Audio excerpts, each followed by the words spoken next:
Chers amis, en lisant l'Évangile, nous constatons que la Sainte Vierge Marie est présente aux grands événements de la vie du Christ. Aller à Jésus, c'est ainsi aussi aller à Marie. Et Marie, à son tour, nous conduira à Jésus.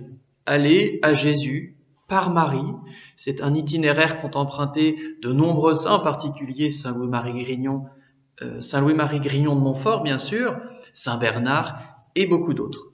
C'est aussi la raison pour laquelle nous accomplissons aujourd'hui ce petit pèlerinage et que nous nous rendons en esprit au sanctuaire des Ardiliers, puisque Notre-Dame des Ardiliers est une Vierge des douleurs, une Pietà. Ce n'est pas une Immaculée Conception, comme à Lourdes, ce n'est pas non plus une Annonciation, comme à l'île Bouchard, mais bien une Vierge des douleurs.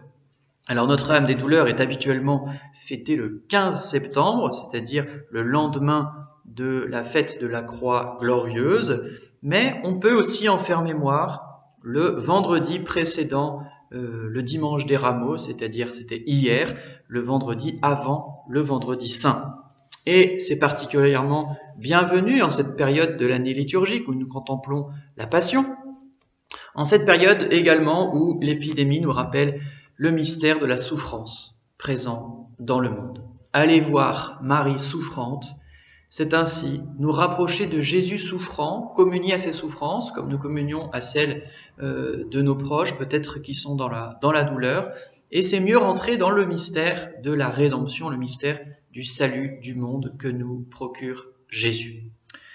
Dans son amour infini pour les hommes, en effet, le Seigneur a choisi mystérieusement la voie de la souffrance. L'itinéraire de glorification de Christ, qui s'achève avec la résurrection et l'ascension, passe par la croix. Comme disait le saint curé d'Ars, le chemin de croix, c'est le chemin de la gloire. Et le chemin de Marie lui est étroitement uni. Comme elle a communié intimement à la passion du Christ, de même, elle a été associée d'une manière unique à la gloire de la résurrection.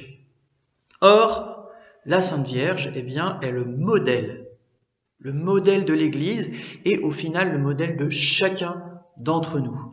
Le mystère de la souffrance nous frappe forcément à notre tour, et particulièrement en ce moment, on l'a dit, mais pour nous entraîner comme Jésus, comme Marie, jusqu'à la gloire de la résurrection. La contemplation des souffrances de la Vierge nous a donné des merveilles artistiques. On peut penser à de très nombreuses sculptures, la magnifique Pietà de Michel-Ange, bien évidemment, mais celle plus modeste, mais non moins touchante, de Notre-Dame des Ardiliers, mais aussi de très nombreux tableaux et également de grandes compositions musicales, comme le Stabat Mater de Pergolèse ou celui de Vivaldi ou bien d'autres, Schubert en a fait un également.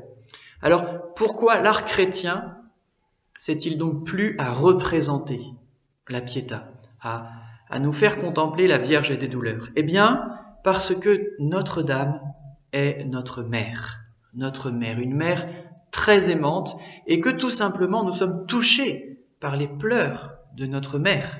Il ne s'agit pas de tomber dans le dolorisme, de pleurer pour pleurer, il s'agit de mieux connaître les sentiments intimes de la Vierge, notre mère, pour mieux l'aimer, mais aussi pour mieux comprendre et ainsi mieux aimer le Christ lui-même. La méditation des douleurs de la Vierge Marie va donc constituer comme le pendant de la méditation du chemin de croix. On suit pas à pas la Vierge Marie au long de sa vie terrestre en réfléchissant sur ses douleurs pour nous en inspirer, pour essayer de réagir comme elle a réagi et pour être entraînés à sa suite dans sa glorification. Nous allons maintenant, après cette petite méditation rapide, réciter le 3e mystère douloureux que nous pouvons compléter par les litanies de la Divine Miséricorde, et nous nous retrouverons à 17h pour la suite du pèlerinage virtuel et la 2e partie de cette méditation où nous verrons plus précisément quelles ont été les fameuses 7 douleurs de la Sainte Vierge que nous décrirons comme elles sont décrites dans l'Évangile. À tout à l'heure.